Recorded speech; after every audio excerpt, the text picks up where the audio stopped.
Et Uber, ils ont pris le pain aux chauffeurs de taxi, ils leur ont volé leur beefsteak. Est-ce que les chauffeurs de taxi se sont révoltés? Non. Ils ont du mal à se réunir. Et là, ça nous fait pareil avec nos libertés. Ah oui, les gens ont du mal à se regrouper, quoi. Ouais, là, il vient de donner 13 milliards à Zelensky. Et il y a des gens, ils croient qu'il va acheter des armes. Mais arrêtez de rêver, les 13 milliards, vous pouvez les oublier. Ils sont en train de se les partager, Macron et Zelensky. Pour acheter des villas, des voitures. Ah, pour faire des bunkers. Ah oui, les bunkers. Ah, ouais, déjà, il y en avec a terrain de tennis en sous-sol, non? Déjà, il y en a un à Ballard, là, on n'aurait jamais dû le laisser faire. Comment ça, à Ballard? À Paris, là? Il y a un bunker? Comment ça, il y a un bunker? À Ballard, Sarkozy, il a fait un pentagone pour les agents de la CIA. Ah bon? Eux, ils disent que c'est pour les forces armées françaises. Tiens, Tu parles de là où il y a aussi le ministère des Armées? Avec le nouveau bâtiment? ouais. Toute la rue, c'est le ministère des Armées. À côté de BFM. Enfin, je sais que c'est à Ballard. Parce qu'à l'époque, je travaillais avec Bouygues et puis j'en ai entendu parler. Mais les gens, ils comprennent pas que ces gens-là, ils avancent à pas de fourmi, tout doucement. Tous les jours, ils font un pas. Tous les jours un pas, tous Ouais. les jours un pas, Ouais. jusqu'à ce qu'on redevienne tous des esclaves des gueux. Ouais. Et les gens, eux, ils sont occupés. S'ils sont pas occupés, ils sont fatigués. Moi, j'ai repris le travail, je me demande si je vais pas arrêter. Parce que le soir, je suis trop fatigué, je peux rien faire, je peux pas militer. Ah, à cause du peux- boulot, je ouais, peux rien faire. ça t'épuise. Hein. Ouais, je peux rien faire. Alors carrément, j'ai envie de stopper. Tu vois. Tu peux nous redire de quoi tu t'occupes de quoi dans le BTP? Je suis électricien. Ah bah oui, c'est vrai. Mais l'électricité, l'électricien, c'est un travail difficile aussi. T'as les mains, les bras en l'air, c'est des trucs répétitifs et usants. En fait, moi, c'est dur parce que je suis électricien dans le bâtiment tout brut. Ouais. C'est-à-dire que tu dois tout faire, le réseau en totalité. Ouais, pas c'est les comme- gros morceaux, c'est pas les petits travaux dans les appartements, quoi. c'est ça. Ouais. C'est pas les rénovations. Les rénovations, c'est tranquille. Hein. Ouais. T'es bien quand tu fais des rénovations. Mais moi aussi, j'aime bien parce que je suis à l'air libre. Là, en ce moment, j'ai travaillé comme un esclave. Et dans ma tête, je me disais, bon, bah Rachid, ça te fait de l'entraînement pour ce qui va nous venir dans la gueule. Là. Ah oui. Et le soir, donc tu lui dis que t'es épuisé, donc tu peux pas trop réfléchir, quoi. Je peux pas.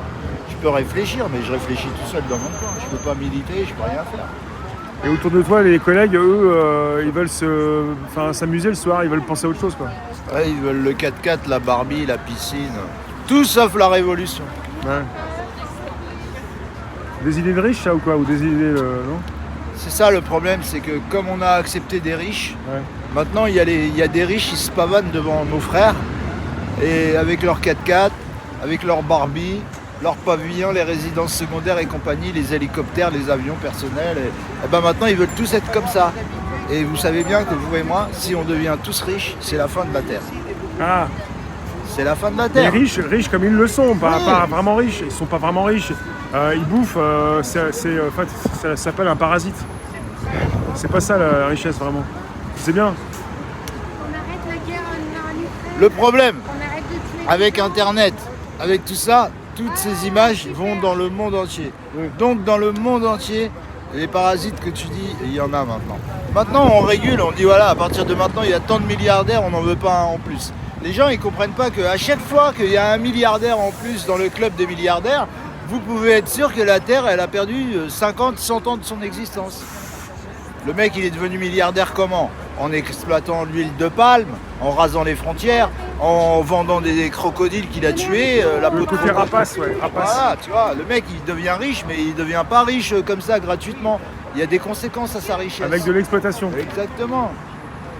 Mais je te promets, on m'a sorti des sacs remplis de coke. Des sacs remplis d'argent. Rachid, arrête de travailler, reste avec nous. Tu vas chercher des clients, tu Là, pour le trafic. Ouais. Et t'as ta chambre, t'as ta voiture, t'as tout. J'ai refusé, j'ai dit non. J'ai rencontré des officiels marocains, des gens qui ont travaillé dans la gendarmerie, dans la douane marocaine. Ils m'ont dit viens chercher du shit, tu vas te faire de l'argent. J'ai dit non, je vais au chantier, je vais travailler. et je vais acheter mes 30 € de shit, mon bout de shit ici. Donc tous ceux qui sont dans le trafic de drogue n'ont pas envie de bouger le monde, quoi. Non, ils veulent pas bouger. Ces gens-là, ils aiment Macron parce que Macron, avec Sarkozy, quand ils ont fait les auto-entrepreneurs, Ouais. ils ont donné les moyens à ces gens-là de blanchir leur argent. Ah oui. D'accord, ok, c'est pour ça que les gens des cités, il faut pas y compter. C'est pas la peine de les attendre. Ils ont un business, pour certains, ils veulent pas que ça s'arrête. Ils veulent pas que ça s'arrête. Eux, ils vont se battre pour Macron. Ok, Ah oui. voilà. Mais sachez que moi, je suis d'origine algérienne. Oui, Et on a tous des origines. oui. Mais quand on traverse la mer, les gens qui sont de l'autre côté de la mer, ils sont révoltés par le comportement de leurs enfants. Ils savent très bien que leurs enfants, ils ont descendu le pantalon. Ils se battent même pas pour leurs droits, ceux pour qui leurs... sont en France. Oui, Ouais. pour les gens comme moi qui ont les doubles papiers. Ouais. Tu vois, ils sont pas du tout d'accord avec eux. Ils savent que là-bas aussi ça va manger. Quand la Russie elle va se coucher, déjà la France, elle est... C'est plus là. C'est plus la France qu'on a connue, la puissance qu'on a connue. Maintenant, là, c'est l'Amérique qui décide. Donc la France n'existe plus. Donc les pays en voie de développement, ils n'ont plus la protection de la France. Il y avait la Russie qui les empêchait de faire n'importe quoi. Là, ils vont se mettre à 30-40 contre la Russie. Qu'est-ce que tu vas faire, toi? Tu as 30-40 pays contre toi. Mais tu peux pas faire le poids. Il va être obligé de lâcher les missiles. S'ils lâchent pas les missiles, ils vont disloquer la Russie. Quand la Russie elle va être disloquée, ils vont envahir l'Afrique et l'Amérique du Sud, l'Asie aussi. Ne croyez pas que la Chine elle est étrangère à tout ce qui nous arrive. Je suis persuadé que la Chine elle joue bien son jeu aussi. Non, mais la Chine, elle détient une grande partie des dettes américaines, donc en même temps, ils sont reliés entre les Chinois et les Américains. Je me rappelle, en 2008, les Chinois ils ont acheté la dette américaine. Ouais, c'est pour ça que je dis que tout est mélangé. C'est pour ça on referme les frontières. Chacun y reste chez soi. Mais une chose, les clandestins, ceux qui ne travaillent pas, les inoccupés, tous ensemble, on fait une légion étrangère d'ouvriers, des électriciens, des plombiers, des maçons, des plaquistes. Et on va travailler dans les pays en voie de développement. Peut-être que nous aussi, on va rester là-bas, on ne reviendra plus jamais.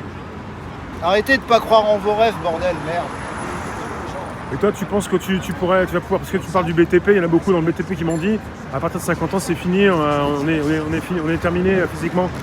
Comment tu vas faire si tu quittes pas assez vite ton travail pour... parce que sinon, même si tu veux pas quitter... Bah regarde, moi j'ai 57 ans. Ouais, c'est compliqué. Hein. Et là, je suis remonté au charbon. Et les mecs, au départ, ils me croyaient pas quand je leur disais que j'avais 57 ans. Ouais. Ils me disent non, moi j'ai 33 ans, regarde, le mec, il était tout vieux et tout, mais il vient de Moldavie, hein, il a vécu la misère, lui, là-bas. Ouais. Et ils me croyaient pas. Et même mon patron, il croyait pas que j'allais être capable de travailler. Bah oui. Et au bout du compte, c'est les Moldaves qui tirent la langue. Ils arrêtent pas de me dire, ouais, Rachid, va doucement, s'il te plaît, Rachid. Même aujourd'hui, je devais travailler. Je suis pas allé travailler par rapport à Sveti et à la manif, donc j'y suis pas allé. Et là, ils sont en train de souffrir. Et lundi, oui. je vais arriver, je vais foutre ma merde aussi. Ouais. Et eux, ils croyaient que j'allais pas y arriver. Tu fais la locomotive? Ouais. Bah ouais, Il y a toujours beaucoup de gens en black. ouais. C'est quoi le pourcentage? Tout le chantier où je suis le seul déclaré, ok? Ah, là, là. Ok. Donc il y a un gros pourcentage Exactement. majoritaire de black. De non déclarés. C'est les auto-entrepreneurs. J'ai fait des chantiers. J'ai fait entre autres un chantier à Vélizy, Villacoublay. J'ai fait un chantier de 500 logements. Il y avait une dizaine de personnes de déclarées. Tous les autres, ils n'étaient pas déclarés. Le mec qui faisait l'ascenseur, les ascenseurs, c'est quelque chose de stratégique, de super important. J'ai discuté avec lui, comment le mec il était en confiance. Je lui ai demandé, il dit voilà, déclaré. Il me dit jamais de la vie. Jamais de la vie. Ça c'est du racisme.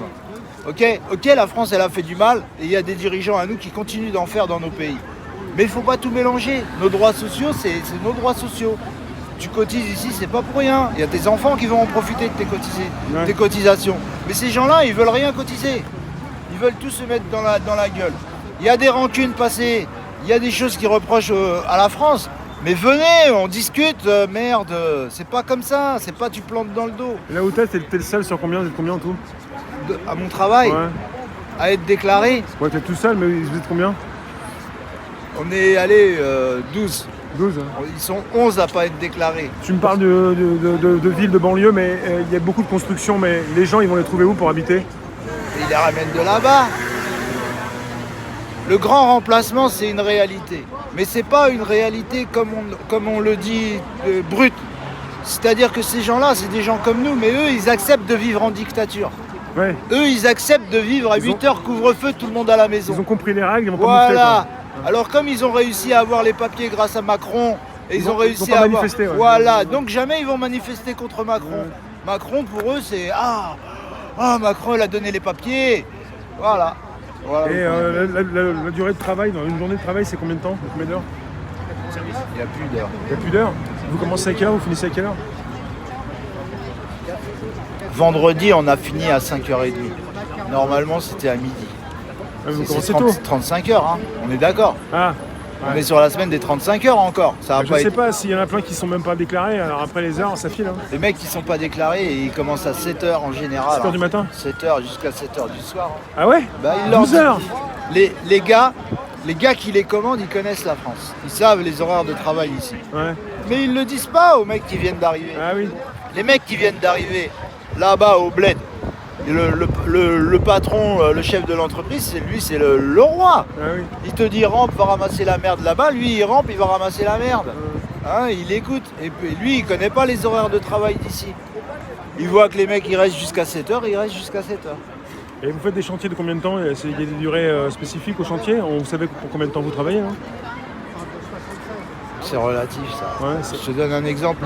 Là où je travaille, moi, je suis persuadé, je suis prêt à mettre ma main au feu que les mecs, ils doivent de l'argent à des gens et qui sont obligés de travailler comme des Sherpas. Ouais. Payer leur voyage ou payer des dettes là-bas. Parce qu'ils Ouais, ceux qui dirigent le chantier? Ouais, parce qu'ils sont terrorisés par le chef de chantier. Nous, les ouvriers français, Ouais. on n'a pas peur du chef de chantier. Ouais. On n'a pas peur. Quand il y a un problème, on discute, on règle le problème en discutant, voilà, ça va pas. Mais eux, le chef de chantier, il leur parle comme à des esclaves. Hein. Et tous ces gens, ils viennent d'où? De différents pays? Ukraine, Moldavie, Ah, il y a eu- Soudan, Oui. Pakistan, Afghanistan. Ah oui. Voilà. C'est pas forcément le Maghreb? Non, pas forcément le Maghreb. Il y en a beaucoup qui viennent du Maghreb parce qu'on a plus d'attaches avec le Maghreb. Ah oui. Il y a beaucoup de gens, ils ne savent pas que le sud de la France, l'Espagne, tout ça, on les a traversés, on est passé, on a vécu, Ouais. on faisait partie de l'Empire romain. Les Romains venaient chez nous acheter des armes, acheter des chevaux, ils venaient faire de l'entraînement. Ouais. Hein? Tu veux dire en Algérie? Ouais. Nous, on avait les Vandales chez nous. Le roi Ménélique, il a rasé Rome. Hannibal, il a failli raser Rome aussi. Il a pris toute l'Espagne. En Espagne, il y a une fête. Ils font une fête tous les ans. Ils fêtent l'arrivée des